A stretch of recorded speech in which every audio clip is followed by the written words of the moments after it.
Welcome to Stories from a Lonesome Stretch of Highway. Every once in a while, every now and again, when the moon's holding water, I'm going to pour a cup of coffee and tell some stories. Episode 9, 100 miles an hour with your hair on fire, Part 2.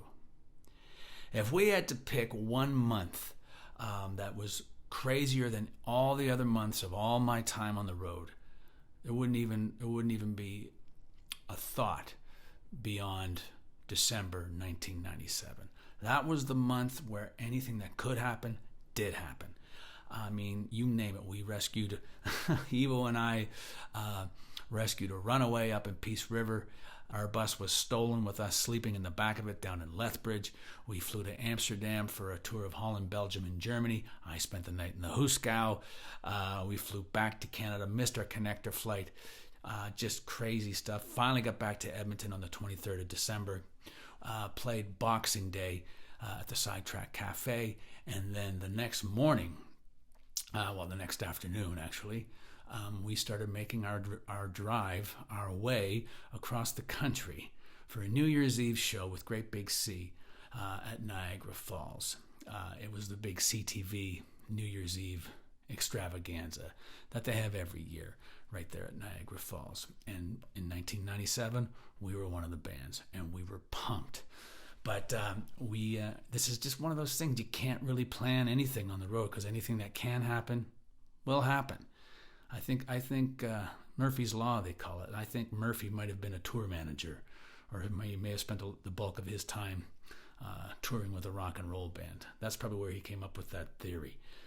Anyway, but as we were driving across the country, and I don't know if you know or if you've done this drive from Edmonton to Niagara Falls, but it's all of 3,500 kilometers. So you're talking in the summertime to deadhead it, you're talking 35 hours. But I mean, who's going to do that unless you, like us, and you would just rotate behind the steering wheel and just go and just chain smoke and chug coffee.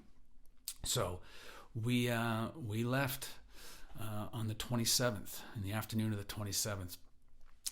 It was now the late afternoon on the 28th as we were rolling along in northern Ontario. We were, I don't know. We were certainly west of Thunder Bay, probably west of Dryden, probably somewhere between Kenora and Dryden. By the time you reach Kenora, you don't want to see no more rocks and trees and rocks. Wendell Ferguson. Anyway, we were somewhere in northern Ontario, maybe an hour inside the Ontario-Manitoba border. And I had just probably driven an 8-hour shift, and so I just crawled back into my bunk, and I was just starting to drift off. Eva was behind the wheel, and I'm thinking, I'm going to sleep right now all the way to probably Thunder Bay. I'll get behind the wheel in Thunder Bay. I'll get us to Sault Ste. Marie. Eva will go from Sault Ste. Marie to, knowing Eva, he would probably drive from Sault Ste. Marie all the way to Niagara Falls, because he was a long-haul trucker if ever I saw one. He could bag 18, 20-hour shifts, no problem. Anyway, so I just crawled back into my bunk. It's probably, we're just outside Kenora somewhere. And I heard one of the guys up front say to Evo, "Hey man, did a truck just go by with a load of tires on the back?" And Evo was like, "No, why? Why do you ask?" And I hear them say, "'Cause I just saw a tire shoot past us." I thought, I know what that is. And I yell out my bunk, "Evo, pull over. We lost a wheel." And sure enough, we lost a wheel. There had been a bit of a shimmy right before, before the question was asked as to whether or not a truck with a load of tires had gone past us. And so we pull over, and sure enough, the tag axle was gone. So tag axle, that would be 1, 2, 3, 4, 5, 6. So there were 8 wheels on this vehicle. So the 2 up front, dualies, and then a tag axle behind that. And it was the tag axle on the driver's side that seized, snapped off, and shot past us at probably 120 miles an hour, because we were probably doing 60 miles an hour, and there was a lot of those wheels were carrying a lot of weight. And so when that thing finally broke free, it shot past. So I sing about this in my song Me and Ern. And on the Trans-Canada Highway, a 5-point turn ain't something one should try. That's exactly what we're doing. Because the Trans-Canada Highway up there is just, for the most part, it's just a 2-lane highway. And so we're doing this back and forth to sort of start heading west. And we're looking in the ditch to see if we can see one tire track going down into the ditch. And sure enough, after about a kilometer, we saw one lone tire track go down this embankment, probably 25, 30 feet down.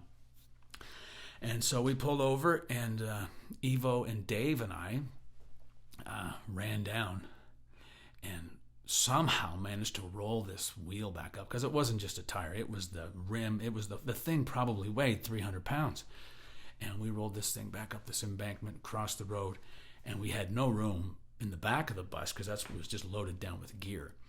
So we had to load this wheel into the front of the bus with us. So when you would walk up the little 2 or 3 steps to get in the bus, right there was this massive rim and tire. And you remember they used to make these little ashtrays that looked like a tire. It looked like this big glass, and then there's like a little rubber tire around the whole thing. Well, we had the to scale one. We had the real deal. And so we had that tire and rim up front with us for the better part of a month, for probably about 3 weeks, because we had to order an axle. There weren't not a lot of tag axles kicking around at that time for whatever reason, so we had to have one shipped in from somewhere. And we just managed to drive, just missing the tag axle, so the bus kind of sat back at a bit of an angle like this. Crazy. Just crazy when you think about it. But yeah, just one of those. It was the craziest thing ever. Craziest thing of a crazy month.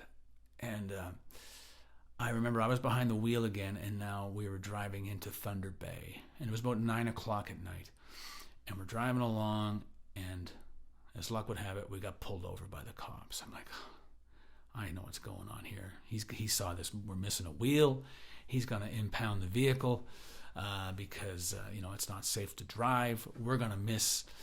God knows how we're going to get to Niagara Falls, which, by the way, we had to be there for sound check the day before New Year's Eve. So it wasn't like most gigs you do the sound check that afternoon. No, the Niagara Falls gig sound check was the day before at 2 o'clock. So I'm like, we're done. We're not going to make this gig. This is our big gig, televised, national TV. We're on our way, baby. No, it's not going to happen now. So I'm sitting there, kind of resigned to the fact that we're not going to make this gig. And the cop walks up to the side and sort of taps on the window, and I roll it down.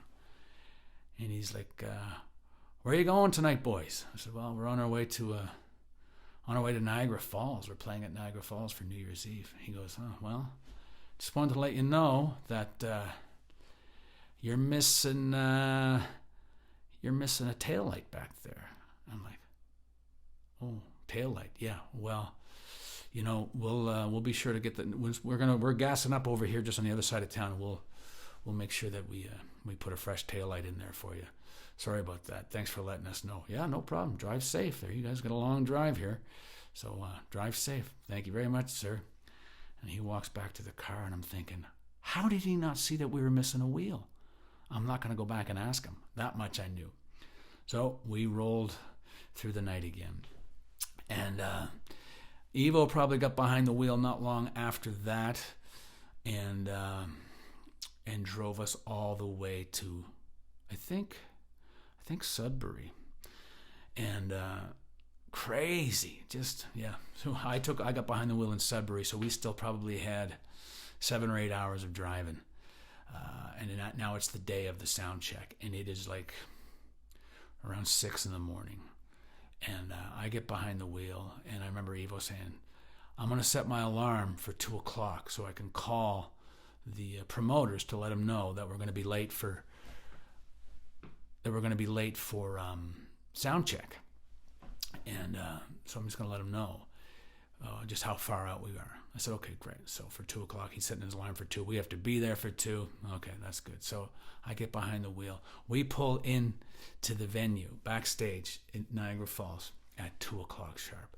We pulled right in. I threw it in park, turned off the vehicle, and Evo's alarm went off. He's like, where are you?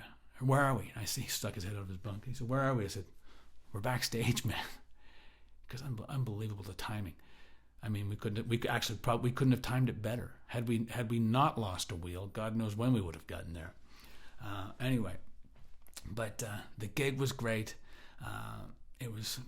The whole thing was just, it was a hell of a capper to a hell of a month, a hell of a year, but a hell of a month. And as luck would have it, I have a clip of it. So the CTV New Year's Eve gig at Niagara Falls. Here we are. Check it out. Hope you dig it. Go girl. Hey, it's time to introduce you to our next guest, all the way from Edmonton with 3 wheels, not 4, on their truck. We want to introduce you to the fabulous Mike Bloom Band. Woo! How you doing?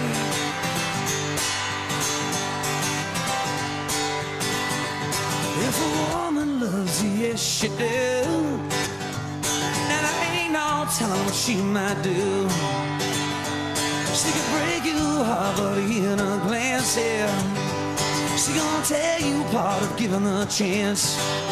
She's gonna rattle the cage. She's gonna rattle the cage, yeah. She got a heart of stone to be the first to say it. You don't have to live alone to be this way. But you're caught up in the thrill of it all. When the blood is blind and you won't see the fall. She's gonna rattle the cage. She's gonna rattle the cage. She's gonna rattle the cage. Rattle the cage. Hey! Oh, rattle it, baby. Why don't you rattle it, baby? Rattle it, baby. I'll rattle you, baby. A copy stains written on the page. Emotional strains and tears of rage. But you can't be healed if you won't admit, yeah. And I don't point fingers at the shoe fits. Well, I'll rattle the cage. I'm gonna rattle the cage. I'll rattle the cage. I'll rattle the cage. Why don't you rattle me, baby? I'll rattle you, baby. I'm gonna rattle you, baby. Said I'll rattle you, baby. Ow. You're beaten and bruised, you've all got scars. It doesn't matter where you've been, 'cause here's where you are. You're at a fork in the road, no signs, no maps. Now your words corrode the beaten path. Well, your words corrode the beaten path. He said your words corrode the beaten path.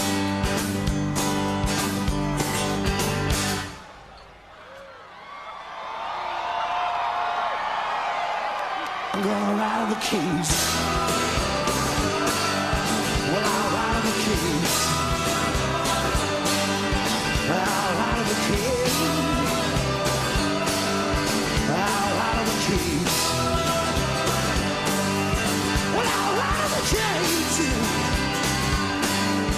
I'll rattle the keys, baby.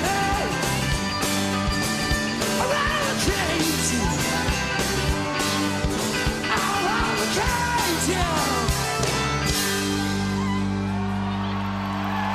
Thank you very much, folks. Happy New Year. How you doing? Thank you very much.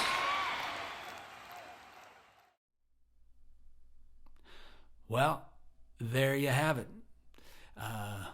The MPB back on New Year's Eve, 1997. It was a crazy gig. tons of fun, and just, again, another prime example of how you can't plan anything on the road. You can do your best to have all your ducks in a row, but you better have plan B, C, D. You better have plans B through Z ready to go in the event that plan A doesn't pan out. So, but yeah, there you go. Episode 2 or part 2 of 100 miles an hour with your hair on fire. Take care of yourselves, guys. I'll see you next time. All right? All right.